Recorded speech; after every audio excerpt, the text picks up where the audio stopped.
बैतुल्लाह शरीफ की सूरत में वो अजीम मरकज अता फरमाया,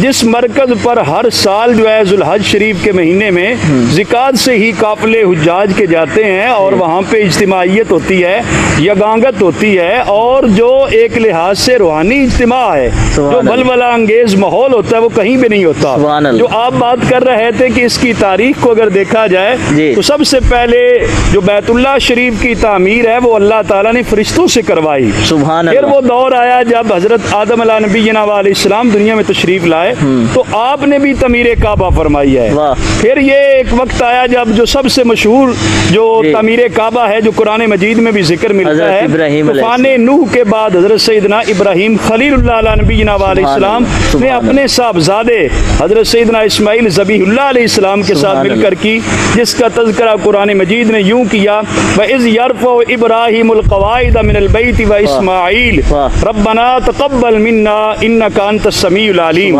कि जब इब्राहीम अलैहिस्सलाम और इस्माइल अलैहिस्सलाम जो हैं बैतुल्लाह शरीफ की बुनियादें उठा रहे थे तो बैतुल्लाह शरीफ की तामीर हजरत इब्राहीम अलैहिस्सलाम और इस्माइल अलैहिस्सलाम